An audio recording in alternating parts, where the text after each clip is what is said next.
this is a really, obviously for obvious reasons, heavily anticipated free agent period for the Lakers. And this has happened every summer going back to 2013 when Dwight Howard was a free agent. Almost every summer, they have found a way to create cap space and chase whoever the biggest guys on the market are. And they've been constantly rejected up until last summer when they got LeBron James.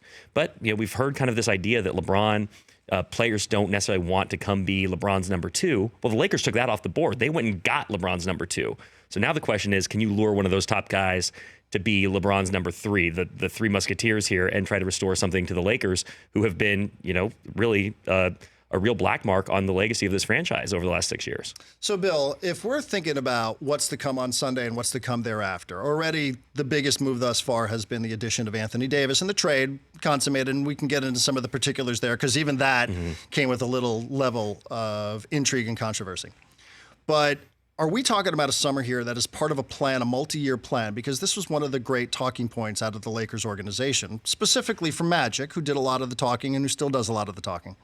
But, Magic had made it seem like, well, we never said we were going to get two in one offseason. We got LeBron, and now it's up to us to get one here in the summer of 2019. How much of what's to come here is sort of flying by the seat of their pants, and how much of this is an overarching plan from the Lakers organization? Well, the first step was obviously getting LeBron James, and once the Paul George thing happened last year, where Paul George, before free agency even began, recommitted to Russell Westbrook and the Thunder, they almost had to make it a multi-year plan because there wasn't a scenario where they could build a championship team around LeBron last year without really tying themselves up and killing their flexibility. So they tried to kind of split the baby a little bit with, we're going to get some veterans, but we're going to get them on minimum deals. That's how you end up with, JaVale McGee, Lance Stevenson, Rondo, Michael Beasley, who was did not contribute at all. Now the multi-year flexibility is gone. They basically wasted a year of LeBron's career. You have him at 35 going into his age 35 year. This has to be an all-in summer. There is no, well, if we don't get a guy this summer, we'll push that cap space into 2020. They know they have LeBron James and Anthony Davis together for 1 year. Anthony Davis is a free agent next summer. Now, all expectations are that he is going to return, that this is going to be a long-term marriage between Anthony Davis and the Lakers. This is where he wanted to be. But we've seen this before. We saw it with Dwight Howard. We've seen how things can go sideways. And we don't know what the Lakers, look like in this new Rob Pelinka running the show era with a potentially diminishing LeBron James. So the Lakers need a lot of things to go right this year so they can feel comfortable that they're going to have Anthony Davis into the future. So this summer is the ultimate test for the organization, but they absolutely have to emerge from this summer as title contenders to make good on the trade they made for Anthony Davis, because they mortgaged their entire future with the pieces and the assets they sent to New Orleans. So what's realistic for the Lakers? And we all see these free agent lists, top 5, top 10s.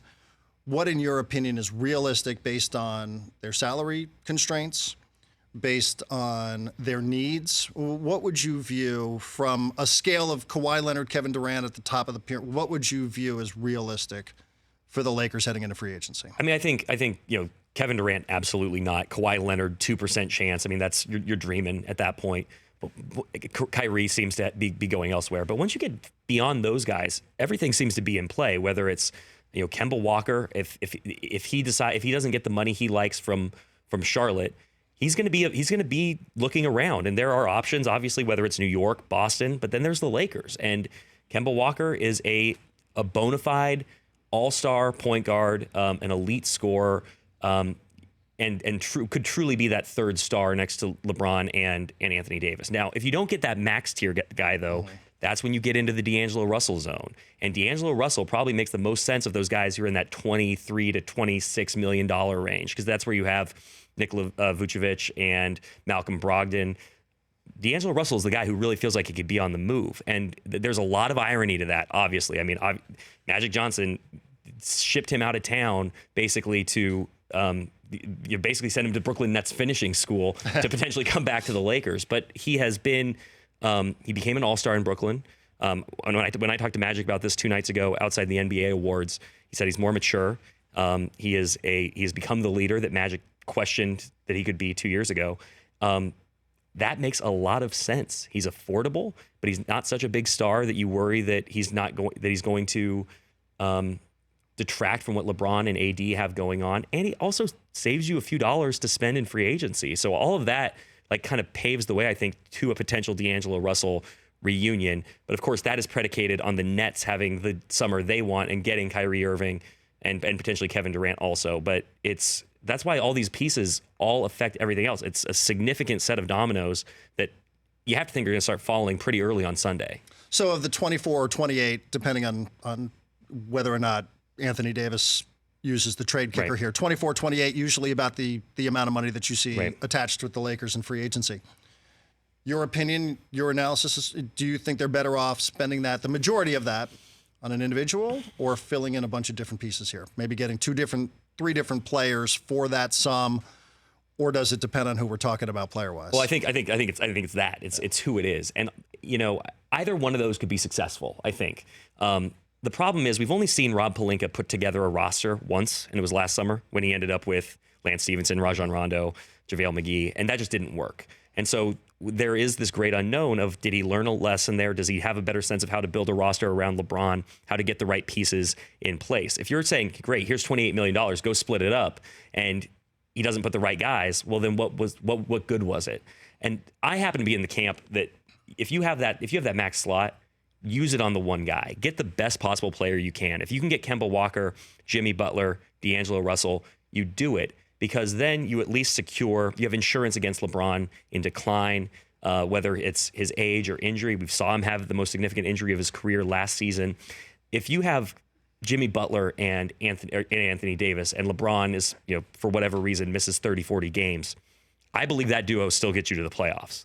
And you need, again, going back to my earlier point, you need this team to be as good as it possibly can be this year. You need it to make as deep of a run as it can to compel Anthony Davis to stay. And you don't want to be in a situation where you have surrounded Anthony Davis with a bunch of nice role players, but LeBron is not able to contribute at the level that you are anticipating right now.